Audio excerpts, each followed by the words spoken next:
Today I'd like to talk with you about the topic of gerontology, the study of aging. This is a growing field. I've mentioned before that each of the chapters in the Introduction to Sociology book can be a course in and of itself at the university. We just get a small sample of all of the things that could be within a course. Gerontology is in fact its own field of study these days because we have a greater, larger aging population in the United States and worldwide than ever before.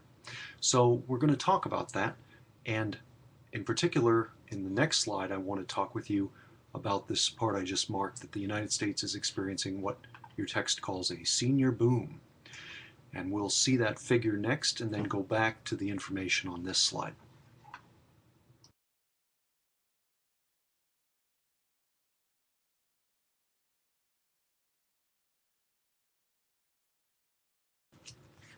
Figure 12.2 in your textbook, and I hope that you can see it more clearly than it appears to me right now, unfortunately. I'd like to draw a little bit on it and hopefully make the point. If you can't see this very well, you can look up this figure in your text. But the point that this drawing makes, I think quite well, is this rocketing upward to this point here, where the percent of the population that is elderly or aging has increased dramatically within 150 years. If we go down to this part here, you can see that this is the period of around 1900, and the percentage of the total population of people who were age 65 or older, which is this category here, and 85 or older, which is this category here, the percentage was very small here, around 1% of the population of the United States in 1900. If you go up to around this point, that's about where we are today. That's about 2010, and that, you could say, is probably around 9% of the total population. If you project forward here, this is projected to be 2050. And by 2050, the percentage of people who are 65 and older is projected to be over 20%. That is what is called a sea change, a remarkable percentage change in the population within a span of 150 years. To go from 1% of the population to 20% of the population is a remarkable demographic change. And so I wanted to point that out to you because it's part of what we talk about when we talk about the baby boom generation and the impact of a certain large percentage of people being born in a particular period aging. And that's where we're going next.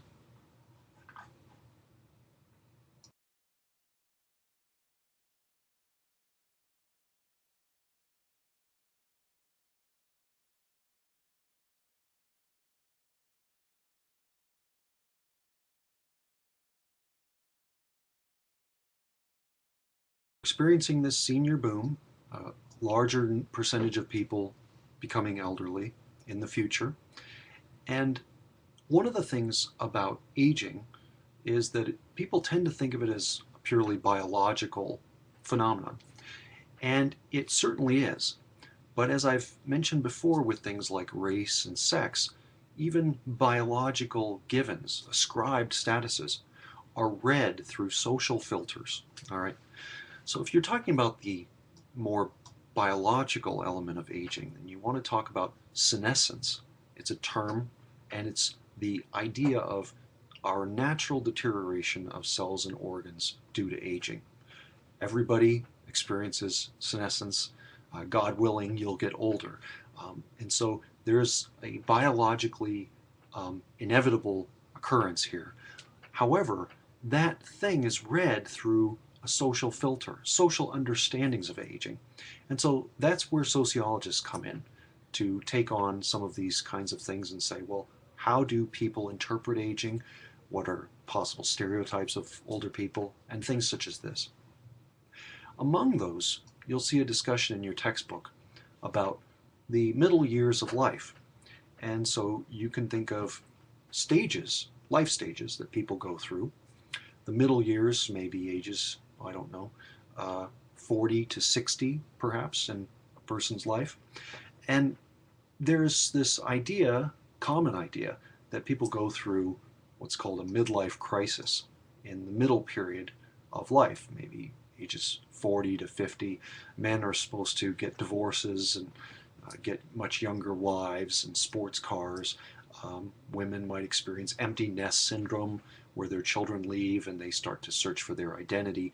But this notion of a crisis is something your book takes to task, and they want to say, well, is it necessarily something that's volatile, or is it more a psychological reconstruction of the past? And that means basically that when people get to a particular point in life, they have to come to terms with the decisions that they've made. So let me do a quick drawing at the top here. There's a new element of sociology that is particularly used in sociology where they do modeling, and it's called the notion of decision trees. So what will happen in a decision tree is you'll have one possible thing that starts, and then you'll have maybe two possible outcomes. This may also have two possible outcomes, and you see a tree developing where from a starting point you have many different possible ways that things can go depending on your decisions. The middle years of life and the psychological reconstruction of the past is an attempt to say, well, how did I get from this point maybe all the way over to this point? What were some of the stages and decisions that I made that take me over here? And how is it that I have lost a chance maybe to do other things, right? Different patterns or different possibilities along the way. So once middle age hits, I've begun to realize, well, I can't really go back and say, for example, train to be a doctor. I can't, maybe learn a second or third language in the same way I once could have. And so these things are, if you will, a reconciling with the past to say, well, here's where I am now and here's what's possible. And that's, I think, different than a crisis.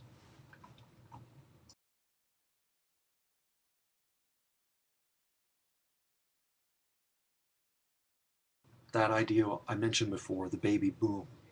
And this is a particular demographic shift which occurred in the United States that I'd really like you to know about. It's crucial to know where the US is going in terms of a country.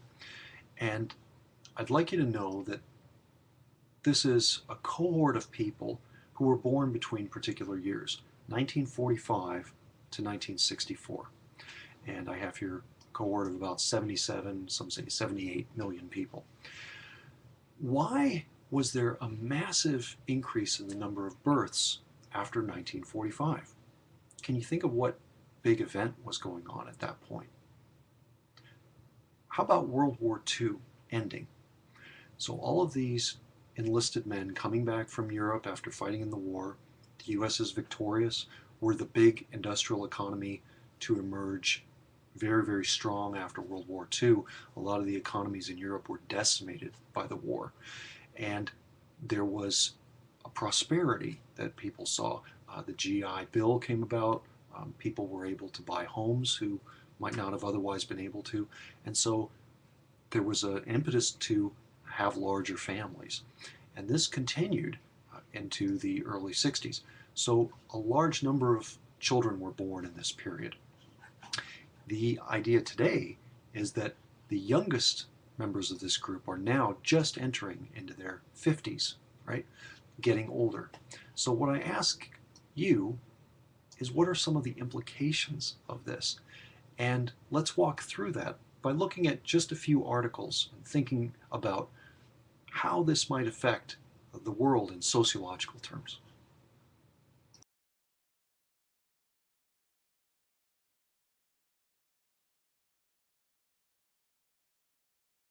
Of a large percentage of people moving into their senior years. It depends on things like, for example, the economy, when those people worked, and the economic situation when they're retiring. It just so happens that in 2008 in the United States, there was a major economic crash or bubble that burst, and property values plummeted. People, in some instances, lost a lot of money in the stock market. So this is an article from USA Today, 2010. This idea of a senior boom beginning amidst an economic bust, and showing pictures of individuals and talking about their options now for retiring. And I'll read you just a little bit from this. At the bottom, I've marked some of the information. So it says here, you can read perhaps if you make this larger, that the baby boom is a 19-year population explosion that changed America. This is the front page story, again on USA Today. So a paper of record talking about the importance of this. And it says here the baby boom, and I'm going to mark the parts here. The baby boom has been called the single greatest demographic event in U.S. history. So very useful to know about. It says here that there are people in this article, when this article was written in 2010, who are featured in the photographs turning 65. So they're becoming eligible for Medicaid. And it says here they're the leading edge of a juggernaut, which involved Woodstock, Plato, Viagra, and many, many changes. Again, what are the implications of a large number of people becoming older? I would say something like, for example, Viagra being invented. It's no coincidence that it happens to be coming when this group of people is entering into senior years, because this was a generation defining itself based on things like free love, for example. And then finally, another part I'll mark and discuss. It says, although many will need or want to work past 65, there's less work to be had. Up here a little higher, it says, raised in affluent times and imbued with high expectations, the first boomers now face the ironic prospect of longer yet crimped lives. So many different possible issues raised in this one article. We'll talk about more.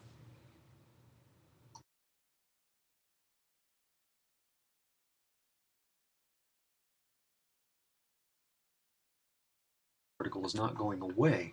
This is from 2012. The Oregonian, Portland, Oregon's newspaper, talks about the retirement fiscal cliff that is looming worldwide. So in the United States, if you have people who have been paying into Social Security, they expect that to continue when they're in their older years to be able to draw from that. It's a program that some people see as an entitlement. The problem, though, is that we've been spending Social Security money as it's been coming in. So there's a question of whether or not Social Security will even exist by the time, say, I'm older, or will it go bust? But this is a problem worldwide because there's a larger percentage of older people than there are younger people who are able to pay in to pay that off. I mean, there's still a large percentage of people working, but as the dependency ratio increases, that money has to come from somewhere, and it comes from people who are paying into the system currently. So this is, as this article implies, a growing worldwide phenomenon for many countries.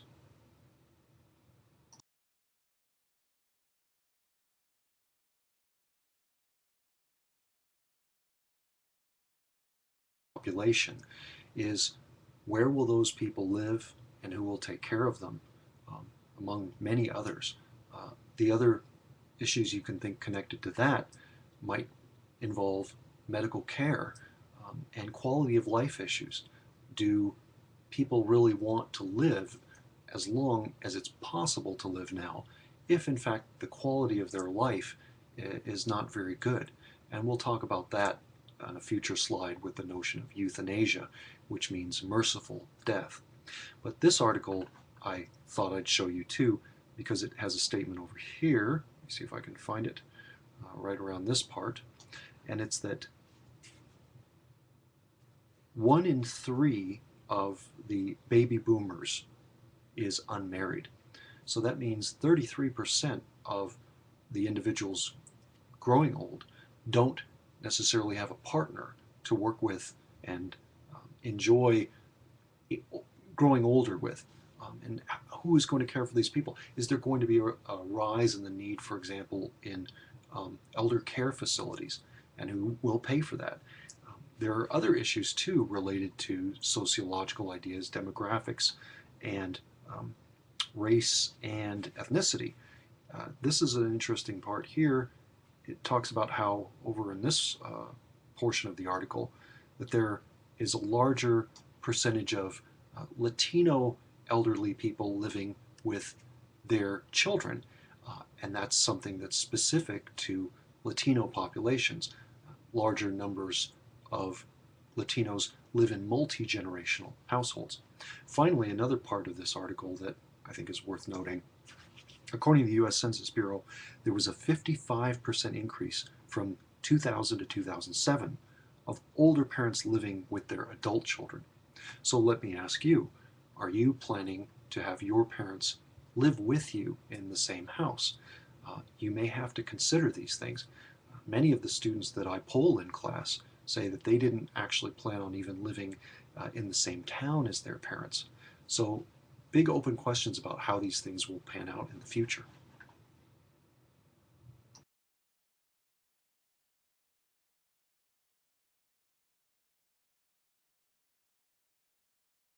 Is interested in, sociologists are looking at, are about the expectations for people in particular age groups and the notion of stereotyping and prejudice, as we've talked about for things like uh, race and sex. Racism, sexism, questions of ageism occur when you think about a growing elderly population. So there's this notion of acting your age and norms. What are the norms for elderly people? What are they supposed to be able to do, and what are they not supposed to be able to do in the popular imagination? And are some of those things changing? There's a picture in your textbook of an older man who's rollerblading. So are baby boomers going to be more physically active than previous generations were as they get older? Are older people going to have more of a sexual identity in the future because of drugs that have been invented like Viagra, Cialis? I could go on. Um, so what's an expectation for their behavior? How can prejudice influence elderly person's perception of themselves? Uh, is it something where if you were labeled unable to do particular activities, then you come to feel that you really are unable? And are these perceptions perhaps changing? And that's an open question. Remember, I just talked about the economic downturn. Perhaps now you're going to see a larger percentage of older people working, particularly if they're not able to derive benefits. For example, when I am of retirement age, the year at which I can claim Social Security has moved up from what was once 65 to now 67. So I will have to work longer. And we'll talk a little bit more about some of these questions about acting your age and expectations for older people in the next slide.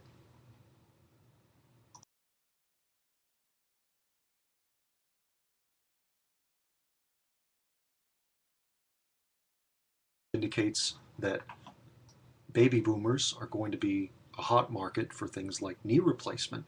And I've got some parts that are in yellow there, basically saying that the knee replacement surgery is becoming not only more popular, but that there are more demands for the surgery and those individuals to be able to do things with it. It talks about how previous generations were more sedentary and basically wanted to be able to walk and move around. Baby boomers are known as a very active group, and they were very keen on exercising and physical fitness in their younger years. It's expected these things will continue, and that means that perhaps certain types of medicine will become more prominent and maybe good investments perhaps in the future. What kind of housing will older people likely want? I would argue probably there'll be an increase in the demand for one-story homes because older people are not keen on going up and down stairs. There are many, many different ramifications of this we can see for the future.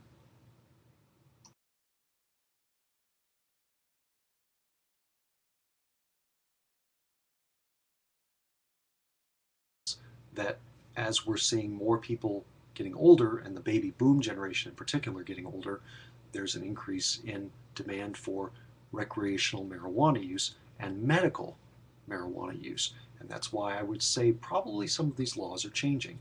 Because as you see in this article, these are individuals who at some point tried marijuana. This is a fellow, I'll mark this part here, I'm going to read it. Harry Parks, 67, grinds marijuana to smoke Wednesday in his home in Rockingham, North Carolina. The retired Army pilot, this is not some wild hippie, right? This is a pretty straight fellow. The retired Army pilot suffers crippling pain from degenerative disc disease, which is something that my mom experiences, and so I've seen it, and arthritis. He turned to marijuana, which he had first tried in college, and was amazed at how well it worked for the pain. So different kinds of markets are going to open up, different needs are going to emerge that may change many of our policies around the United States.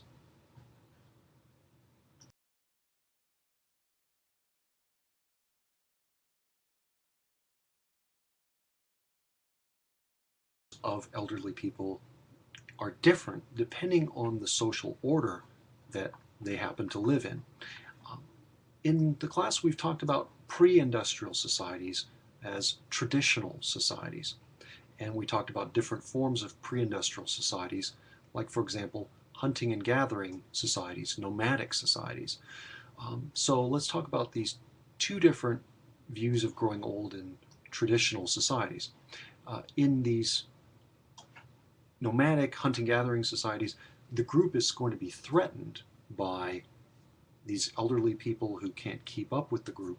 And so in societies like, for example, your text mentions some Eskimo social orders, elderly people may be abandoned, left behind. Sometimes elderly people may wander off into the snow, and they do that in order to allow the group to continue without their burdening the group.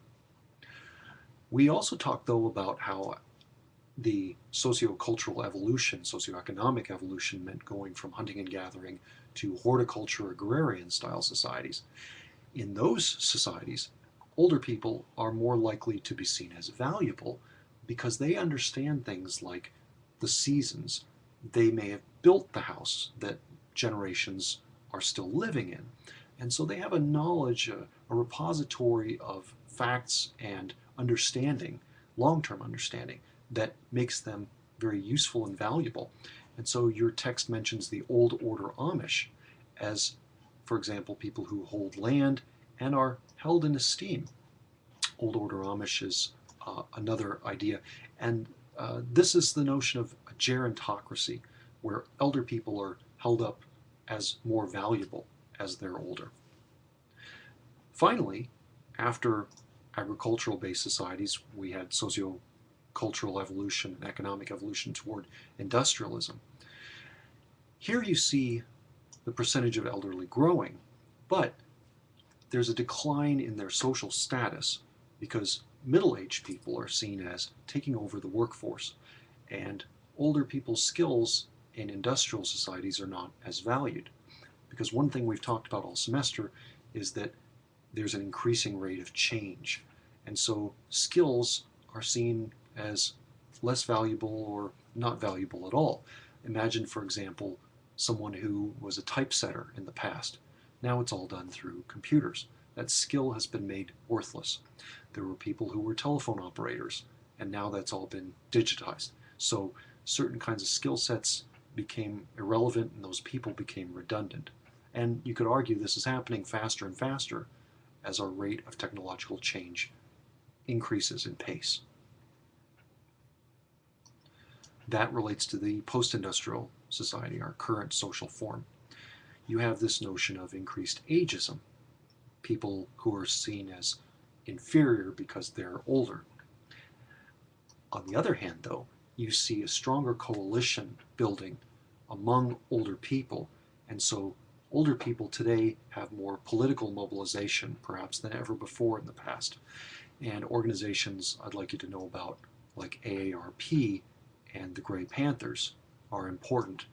AARP stands for the American Association of Retired Persons.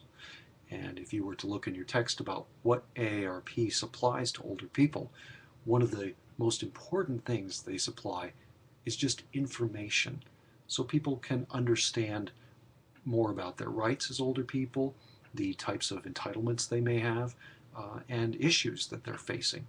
The Gray Panthers they discuss as another type of political organization.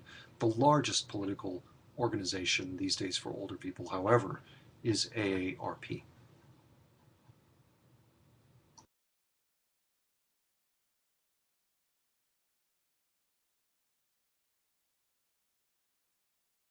Aging are things like elder abuse, and the ideas behind this related to various different types of abuse. So here in your text, if you're looking, it talks about physical, psychological, the idea of neglect, and financial exploitation. So one issue with elder abuse is that as people become older, it's a little bit harder perhaps to detect physical abuse because the indicators of physical abuse are also things that may be related simply to aging. So for example, older people bruise more easily. Is this an indicator of abuse or something else? If, for example, someone's on medication, that individual might become confused.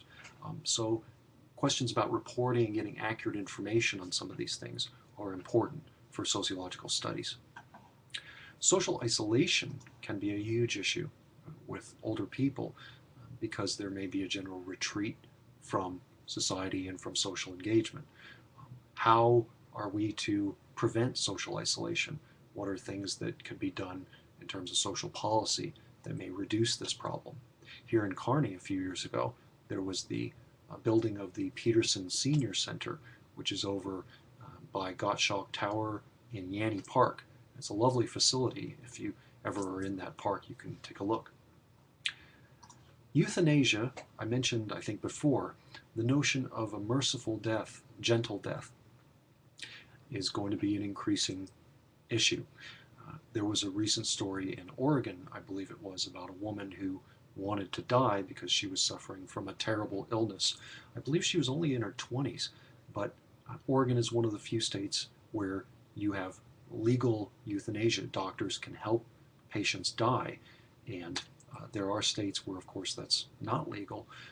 But as more and more people are growing older, again, the question becomes, what kind of quality of life do individuals want to have? And should they have the right to die on their own terms? Other people say it's absolutely unacceptable, that's it, that people who are even suffering would use a doctor in order to die. Doctors are supposed to keep people alive, according to that logic. So different debates on this. Thanatology is directly related to that concept. The systematic study of death and dying, and the issues I just mentioned about, just because machines can keep you alive for a long, long time, is that something that that individual necessarily wants? Also, too, older people may want to leave some type of inheritance for their families, and if they're in a hospital for many, many months, that inheritance may disappear when that was the last thing that they really wanted for their families, their extended families. Last thing we get to talk about, different sociological explanations of aging, and there are three of them that I'd like to talk to you about, and then the fourth one, which is a kind of a combination of a few of the other ones.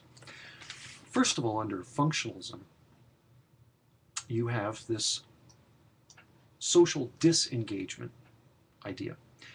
And I'd like you to know that disengagement equals withdrawal. All right.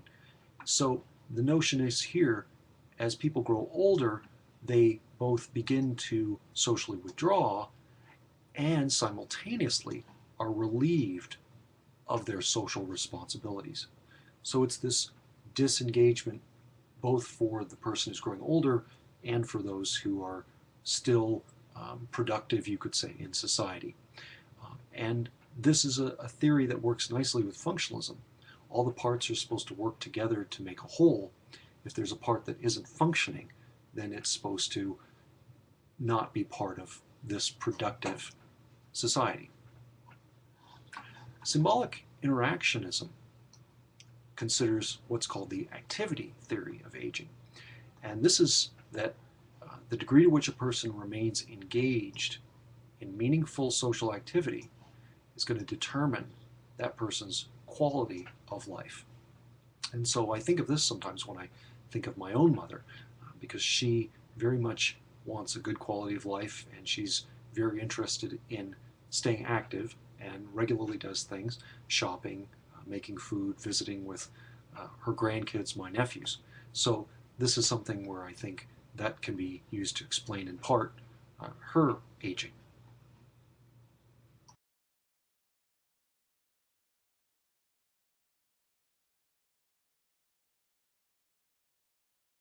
Conflict theory, you might remember the metaphor is society is like a war or a battle. And so under conflict theory, there's this idea that older people compete with other groups for scarce resources.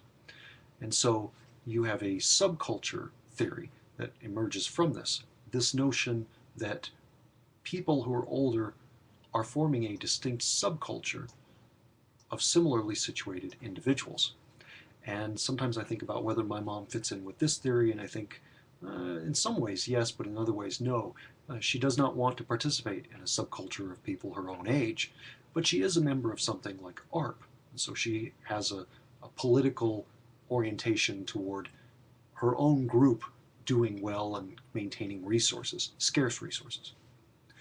So finally, we reach the combined perspective idea, which is the exchange theory of aging, and the norm of reciprocity that connects directly with exchange.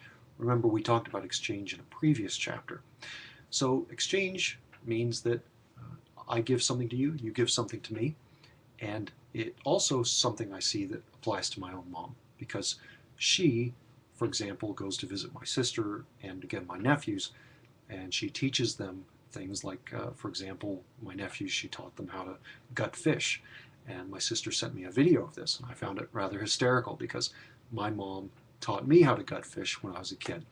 And my nephews are staring at her and looking at her, and it's so funny because they can't stop staring, but I don't think they want to see this horrible thing happening. So they start covering their ears, of all things. And I thought this was fascinating because it still showed that my mom is able to give to the youngest generation, nephews, and teach them things. And my sister was part of this. And also, too, I think she gets a lot of her sense of worth from being able to talk to and play with and be around a future generation.